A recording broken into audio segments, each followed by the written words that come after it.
হে আল্লাহ, আমি বোকা ছিলাম বলেই আপনার অতি বুদ্ধিমান বান্দা আমাকে ঠকিয়ে গেছে। আপনার এই জমিনে আপনি তার কৃতকর্মের মূল্য বুঝিয়ে দিন, যাতে সে আপনার অস্তিত্ব অস্বীকার করতে না পারে। সে আমার জীবন ধ্বংস করে ভালো থাকতে চেয়েছে। তার মিথ্যা ভালোবাসার কাছে বারবার ঠকেছি। আমি তাকে বিশ্বাস করে ঠকেছি। তাই তুমি তার কঠিন বিচার করো তোমার এই দুনিয়াতেই। আগে ভাবতাম মানুষ এত বছরের সম্পর্ক কিভাবে ভেঙে দিয়ে যায়, তাদের কি মায়া লাগে না? এখন বুঝি কোনো নারী কোনো পুরুষকে এত সহজে ছাড়ে না। কিছু পুরুষরাই বাধ্য করা তাদের করা কিছু কাহিনী পুষে ভেতরটাই ধ্বংস করে দেয়। তখন নারীরাই সেই পুরুষকে ভুলে যায়।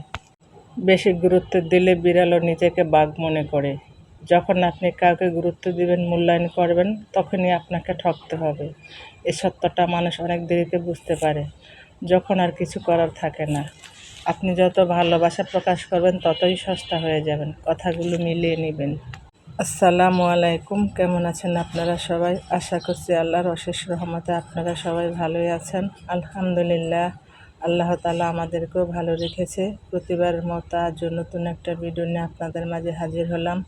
আশা করি আমার আজকের ভিডিওটি আপনাদের কাছে ভালো লাগবে। আমার ভিডিওটি যদি ভালো লাগে, আশা করি আমার সম্পূর্ণ ভিডিও জুড়ে আপনারা আমার পাশে থাকবেন। বেশ কয়েকদিন পরেই তো আপনাদের মাঝে চলে আসলাম আবারও গল্পগুজব করার জন্য। আর এই তো সংসারের কাজ দিয়ে ভিডিওটি শুরু করলাম। আর এই তো সকালে ঘুম থেকে উঠে অফ ক্যামেরা নাস্তা খেয়ে নিয়েছি। নাস্তা খেয়ে তো সংসারের কাজে লেগে পড়েছি। আর এই তো এই রুমটাকে এখন গুছিয়ে নিলাম। আর এখন প্রচণ্ড গরম, বাইরে যেতে একদমই ভালো লাগে না।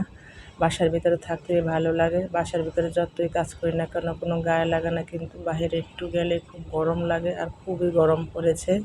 আর এবার বছরের শুরুতে খুব গরম, জানি না এই গরম কতদিন থাকবে। তারপরও ভালো লাগে, চতুর্পাশ থেকে আলো বাতাস আসে। কারেন্ট বেশি একটা যায় না, কিন্তু গ্রামে অনেক কারেন্ট চলে যায়, কিন্তু গ্রামে অনেক গরম লাগে। বাবার বাড়িতে গিয়ে 4-5 দিন থেকেছি, কিন্তু প্রচণ্ড গরম। আর কারেন্ট একদমই থাকে না, ঘন্টায় ঘন্টায় কারেন্ট যায়। যাই হোক, তারপরও বাবার বাড়িতে অনেক আলো বাতাস আসে, দক্ষিণা বাতাস আসে। কারেন্ট না থাকলেও কোনো সমস্যা নেই, কিন্তু রাতের বেলা খুবই সমস্যা হয়, কারণ রাতের বেলা তো আর দরজা জানালা খুলে ঘুমানো যায় না।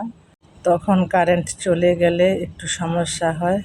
আমার আজকের ভিডিওটা আমার বাবার বাড়ি আর আমার বাসা মিলে 2 জায়গায় মিলে ভিডিওটা তৈরি করে নিয়েছি। আর ব্যস্ততার কারণে কয়েকদিন যাবৎ আমি ভিডিও দিতে পারতেছি না, তাই আজকে অনেক কষ্ট করে ভিডিওটা তৈরি করে নিয়ে আর আজকে ভিডিওতে ভয়েস ওভার করতেছি। আর এই তো বাজার থেকে শাক, কিছু সবজির একটা তরমুজ নিয়ে এসেছি।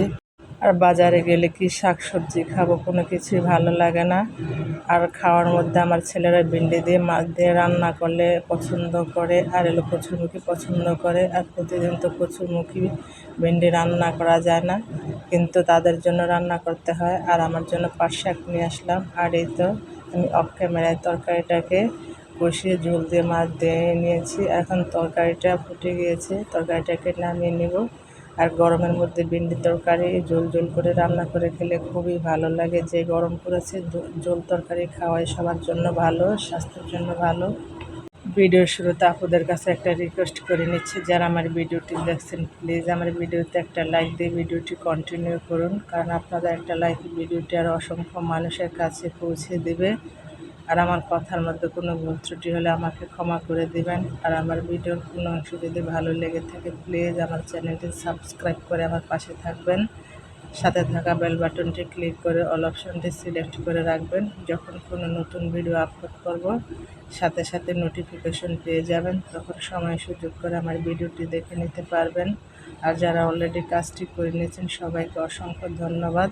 আর অনেকে আছেন ভিডিওটি দেখেন কিন্তু ভিডিওতে লাইক দিতে ভুলে যান, প্লিজ হার্ডলি রিকোয়েস্ট রইল ছোট্ট করে আমার ভিডিওতে একটা লাইক দিয়ে দেবেন।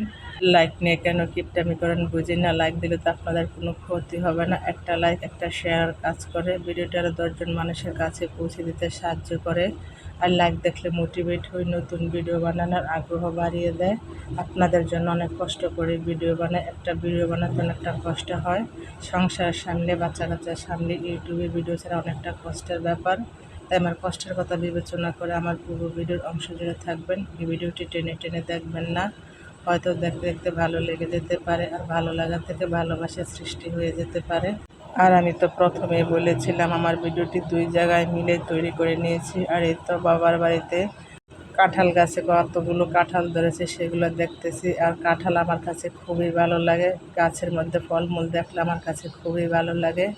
মাশাআল্লাহ সবগুলো গাছের মধ্যে অনেক কাঁঠাল ধরে গিয়েছে, আর এগুলো পাকতে অনেক সময় লাগবে। এখন যে এসেছিলাম সবগুলোই দেখেছি, কোনো কাঁঠাল এখন পাকবে না, পরে পাকবে। যাই হোক, এখন না পাকলে তার কোনো করার কিছু নেই, যখন পাকবে কিসমত থাকলে ইনশাল্লাহ খাবো। যেটা আপনার রিজিকে আছে সেটা আপনি পাবেনই, আর যেটা আপনার রিজিকে নাই সেটা দু ঠোঁটের মাঝখান থেকে পড়ে যায়, এ আর কি। যাই হোক, এরপরেই তো আমার মা এদিকে কিছু ডাঁটা আর কিছু পাট শাক লাগিয়েছে। আর মাশাআল্লাহ পাট শাকগুলো কি সুন্দর হয়ে উঠেছে, আর এগুলো একদমই সারমুক্ত, কোনো ভেজাল নাই। আর পাট শাক আমার কাছে বরাবরই খুবই ভালো লাগে, আর সবগুলো গাছই সুন্দর হয়েছে। আর মাশাআল্লাহ আমার কাছে দেখতে খুবই ভালো লাগে। আর এভাবে বাড়িতে যদি সারমুক্ত শাকসবজি লাগানো হয়, আর এগুলো খেলে শরীর স্বাস্থ্যের জন্য ভালো, কোনো ভেজাল নেই। এরপরে এই তো এদিকে আমার মা, মেয়ে, ছেলে, বোন সবাই দাঁড়িয়ে আছে, কথা বলতেছে। আর এদিকে আমিও আসতেছিলাম। আর বিকেলবেলা বাড়ির সাথে পুকুর, দক্ষিণা বাতাস, চতুর্পাশ শুধু গাছ আর গাছ, দেখতে খুবই ভালো লাগে। আর এই তো মাশাআল্লাহ আমাদের গাছে আম ধরেছিল, আর সেগুলো আমি দেখতেছিলাম। জীবনে অনেক আম কাঁঠাল খেয়েছি, কিন্তু নিজের গাছে যে আম কাঁঠাল ধরবে কখনো কল্পনা করিনি, কখনো ভাবি নাই। আর আমার আল্লাহ হলো উত্তম পরিকল্পনাকারী, উত্তম সময় উত্তম জিনিসটাই তার বান্দাদেরকে দেয়। আর আল্লাহ দুনিয়াতে সবার ন্যাক আশায় পূরণ করে নেয়। আলহামদুলিল্লাহ, জীবনে যা চেয়েছি আল্লাহর কাছে তা পেয়েছি। বাকিটা জীবন যেন আল্লাহ তাআলা আমার মা বাবা ভাই বোনের ন্যাক আশা পূরণ করে, আর আমার ভাইদেরকে যেন আল্লাহ তাআলা সুস্থ রাখে। আর ভাইদের কারণে আজকে আমি এই জায়গায় আসছি। আমার ভাইদেরকে যেন আল্লাহ ন্যাক হায়াতে সুস্থ হায়াতে বাঁচিয়ে রাখে, ভাইদেরকে যেন ইহকালের পরকালের কল্যাণ দান করে। দুনিয়াতে মা বাবা ভাই বোন ছেলে মেয়ে সব কিছু আল্লাহ তাআলার নেয়ামত। আমরা সবসময় আল্লাহর নেয়ামতের শুকরিয়া আদায় করি। দুনিয়াতে সবচেয়ে বেশি বড় নেয়ামত হলো মা বাবা ভাই বোন, শরীর স্বাস্থ্য সুস্থতা। যাই হোক, সামনের দিনগুলো যেন সবার খুব সুন্দর ও মঙ্গলময় হয়, সে দোয়া সবসময় থাকবে। সেই দোয়া এবং ভালোবাসা নিয়ে আজকের ভিডিওটা শেষ করে দেই। সে পর্যন্ত আল্লাহ তাআলা আপনাদের ভালো রাখুক, সুস্থ রাখুক। আমি আমার পরিবারের জন্য দোয়া করবেন, আমিও সবার জন্য দোয়া করি। আল্লাহ পাক যাতে সবাইকে ভালো রাখে, সুস্থ রাখে, নিরাপদে রাখে। আল্লাহ হাফেজ। আসসালামু আলাইকুম।